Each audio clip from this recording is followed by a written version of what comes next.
Number 5. Space Camp. Starting this list off, we arrive at the Apollo 8 mission. Well, 7 other missions before it, but it was a little rocky back then, you know? The early days. But Apollo 8 was the first fully crewed spacecraft to leave low Earth orbit and the first human spaceflight to reach the moon. Frank Borman, Jim Lovell, and Bill Anders, aka the crew, orbited the moon 10 times without landing. December 21st, 1968. The Apollo 8 astronauts returned to Earth on December 27th, 1968. Now, here's the scary part. Apparently, while they were up there, they claimed to have seen some pretty strange stuff. Some weird lights, glowing moving balls, and apparently bonfires all over the moon.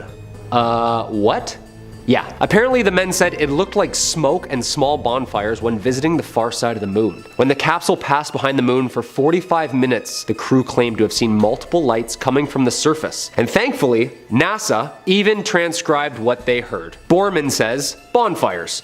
Anders says campfires. All in all, we have astronauts puzzled at what they're seeing. 7 months later, Apollo 11 is performing a mission orbiting the moon and captures apparently a bunch of things that are out of the ordinary. Buzz and Collins both claim to have seen things like lava flowing, aliens parked on craters, to even small bonfires and flickers on the surface. Of course, there's no oxygen on the moon, so what could have caused the fire and the smoke? Coming in at number 4, we have the Mars Polar Lander. The Mars Polar Lander, or the MPL for short, remains to be one of NASA's most ambitious projects to date. Launched on January 3rd, 1999, the MPL was a 290-kilogram robotic vessel with the primary objective of surveying the southern pole region of Mars and search for evidence of ancient Martian climates. With the MPL, NASA also wanted to ask the question, can the red planet sustain life? Well, the curious probe finally reached its destination in December 1999, and just as it made its graceful descent through the Martian atmosphere, it fell off the face of the universe, and NASA has no idea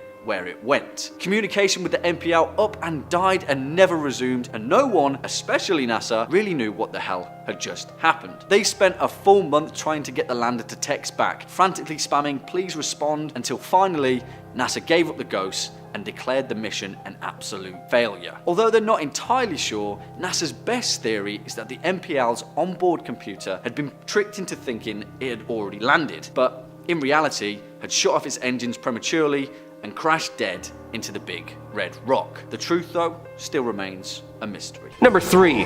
Valkyrie. NASA has been experimenting with a little bit more tech in the last 20 years. A little bit more robotics instead of fitting humans into a capsule. Seems like this next project has been in the works for some years, but under silent lock and key until recent years. Valkyrie is the name of the NASA's new semi-secretive AI project. Taken from Norse mythology, Valkyrie is designed to be a robust, rugged, and entirely electric humanoid robot capable of operating in degraded or damaged human-engineered environments. The NASA R5, aka Valkyrie, is the size of a full human adult with a 7-digit price tag, putting it a little bit more expensive than the very terrestrial Tesla bot. This robot was originally built for the 2013 DARPA Robotics Challenge. The 6-foot, 300-pound piece of machinery represents the future of space exploration. It's the first step towards a goal of human colonization on Mars and other planets in our solar system. Dude, this is nuts!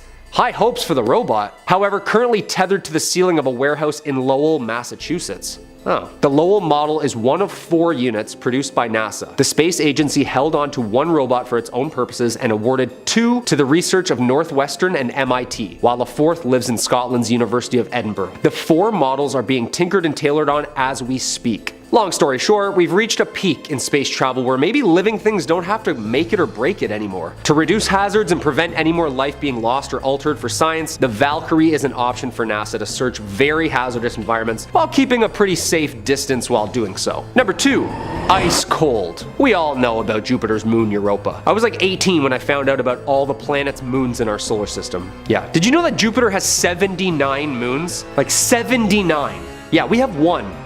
Like, we know nothing, Jon Snow. Well, maybe we know something, because apparently we found traces of water on a couple different rocks now. Europa, the 6th largest moon in our solar system. It was discovered in 1610, and ever since then, we've kind of wondered what's on it. In 1979, the 2 Voyager spacecrafts passed through the Jovian system, providing the first hints that Europa may contain liquid water. The ground-based telescopes on Earth, along with the Galileo spacecraft and telescopes, have increased scientists' confidence for a European ocean. Yeah, cue NASA's Sesame program. Scientific exploration Ocean subsurface access mechanism for Europa. Sesame will not drill, however, but actually thaw its way under the icy ocean, and from there will operate small probes to conduct an array of research on biology, sediment, gases, and of course what we're all hoping for, humanoid mermaid-looking aliens. However, the part that really has NASA's attention is all of the tectonic activity beneath said icy shelf, meaning that somewhere in the middle, there's warm water flowing under with currents.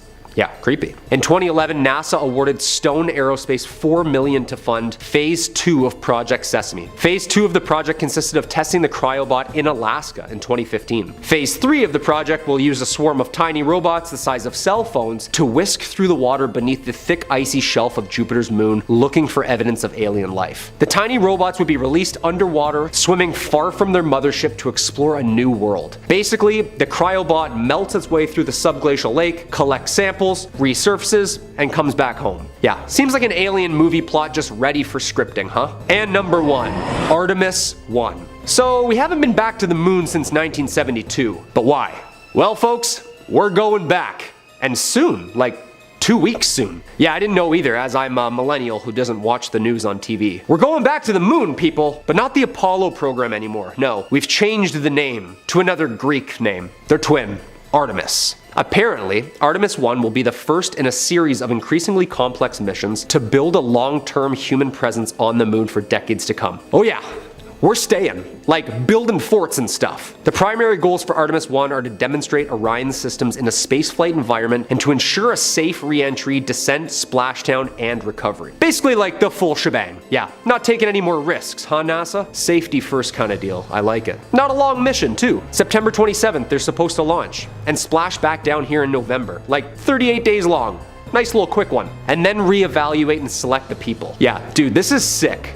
I'm down with Phase 2 space stuff, you know? Like, let's get that robot up there. Coming in at number 5, Challenger Coverup. Now this is a pretty big secret. Right now it's only being speculated, but there's actually quite a bit of proof to back it up. So as we know, back in 1986, one of the worst space shuttle disasters occurred. And that was the Challenger craft, which exploded in mid-flight. When this happened, NASA explained to everyone that the crew was thankfully unconscious at the time of the explosion due to cabin pressure. So they were not in any pain or fear when this disaster took place. However, shortly after this statement was made, it was revealed that the crew members on the space shuttle might have been awake after all, and it was actually likely that they knew they were going to die. It's assumed that NASA was trying to hide the truth, as this obviously wasn't a good look for them. They didn't want to make this already horrible tragedy even worse. The Rogers Commission actually revealed that NASA had not taken the correct precautions against catastrophic failure. It was also said that NASA had considered delaying the launch after engineers working on the space shuttle suggested they do so, but they decided to go ahead with it in the end. And yeah, we all saw that that didn't work out for them. Number 4,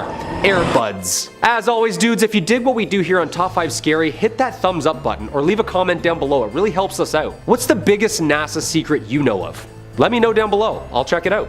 When we think about astronauts that have spent their fair share up in space, we can't forget the experiments in the early stages of both the Soviets and the American space programs. It truly was a race, pushing the limits faster and faster, bigger and bolder kind of stuff, and with that omelet comes a couple broken eggs. We often forget that NASA has sent its fair share of animals up there as well, and of course, unfortunately, not many of them have returned back to us. Yeah, very sad.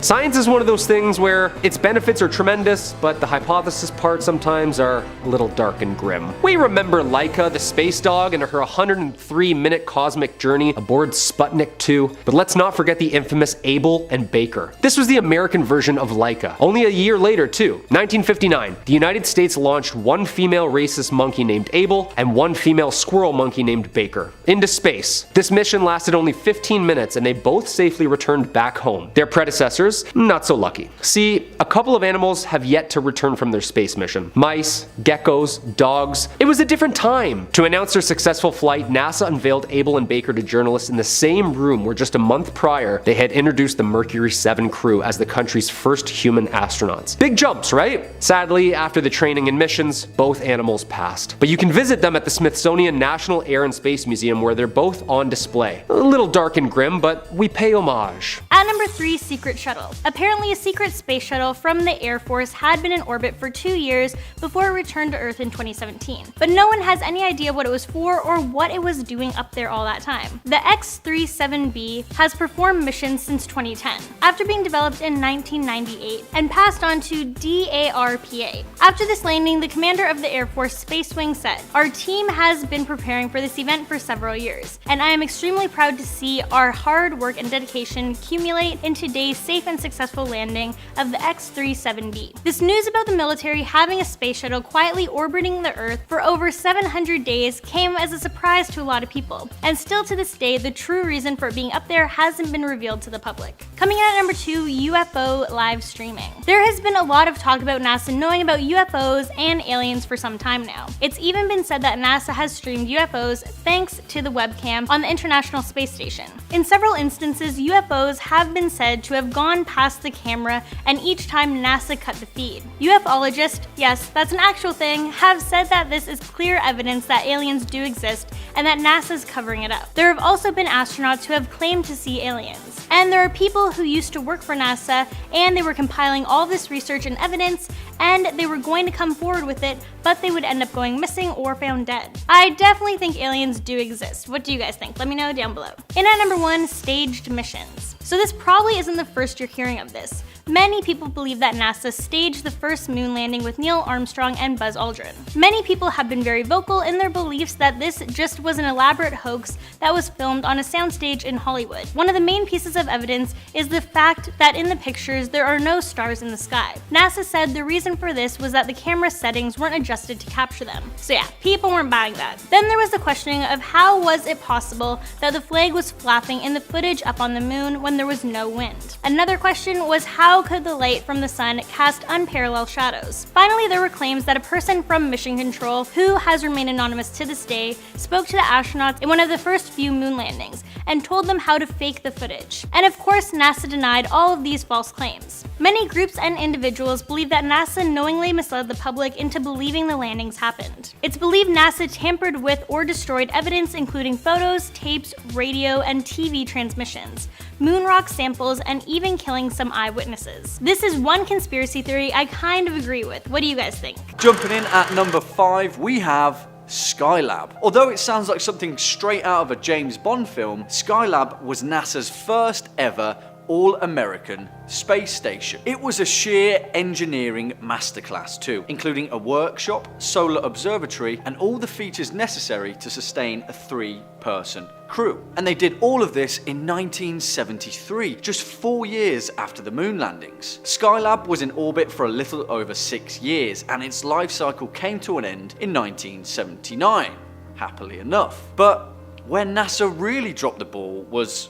well, they didn't really think about how they'd get it back down again. This was pretty uncharacteristic for NASA, because you can't just really blag your way into rocket science, and preparation is key when you're launching tons of pure metal into the sky. Well, no one really remembers Skylab, but what they do remember is the crash, because it was absolutely huge and received worldwide media coverage. Before it came hurtling down to Earth again, NASA finally got to crunching the numbers and calculated a 1 in 152 chance of human injury. They figured that their best bet was to use Skylab's remaining rockets to guide it over the Indian Ocean, and for the most part, they succeeded. The larger parts of Skylab came hurtling down into the sea, but the majority of debris landed over poor old Australia. Thankfully, no one was seriously injured, and Australia remained relatively undamaged. NASA could finally stop holding their breath and give each other a high five over the fact that a giant space station didn't land on anyone. Not everyone was happy though, and shortly afterwards, the small Australian shire of Esperance fined NASA $400 for littering.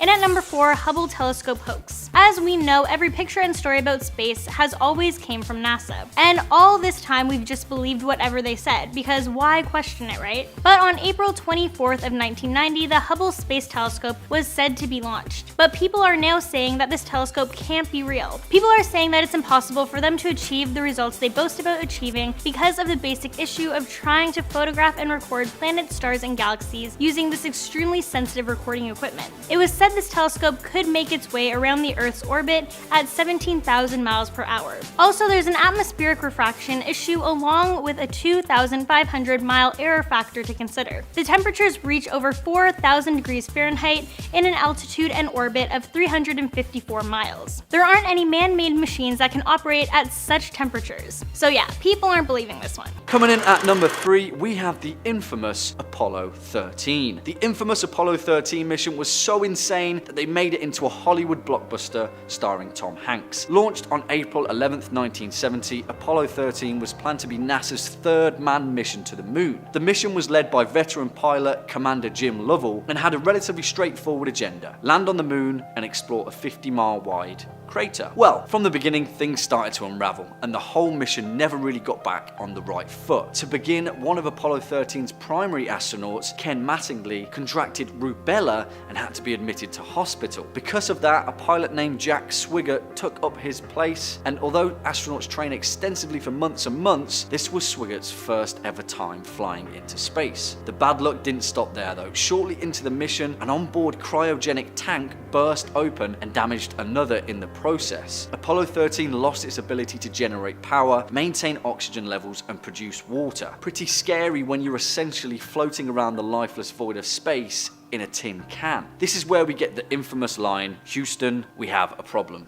And a pretty big problem at that. The mission was scrapped, and the astronauts soon forgot anything about the moon. They turned back with things looking pretty damn dire. There was some good luck though. Apollo 13 still had a functioning backup, and the crew were able to survive inside there during the trip back home, before switching to the original craft on re-entry. That's one hell of a U-turn. Next up at number 2, we have the Challenger disaster. On January 28, 1986, 7 brave crew members of the Space Shuttle Challenger were tragically killed in NASA's first fatal accident during a planned Space Shuttle launch. 5 astronauts and 2 payload specialists made up the flight roster, and after just 73 seconds from its launch point, the vessel broke apart off the coast of Cape Canaveral and plummeted into the ocean. Over 17% of Americans actually witnessed the disaster live on national television due to crew member Krista McAuliffe, who was planned to be the first ever teacher in space and had attracted a buzz from the media. It was concluded that the disaster originated from a certain joint used to seal the spacecraft. The O-ring,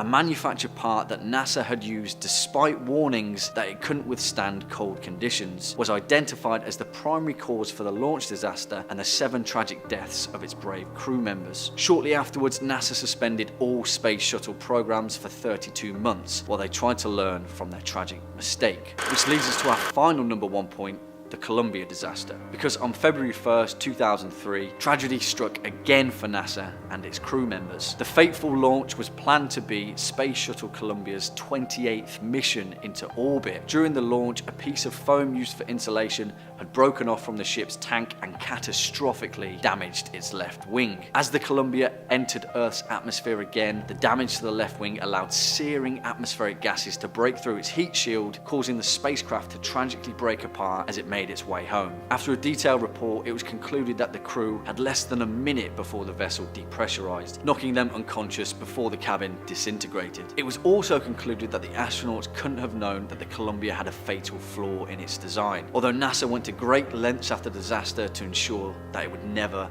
ever happen again. The world went on to remember the brave crew members that gave their lives in the pursuit of space exploration. Husband, McCool, Anderson, Ramon, Chola, Brown, and Clark. NASA's shortcomings and oversights led to the deaths of 14 pilots over 2 separate shuttle disasters, and is a mortal reminder of the incredible danger that surrounds spaceflight and the human cost that sadly comes with it.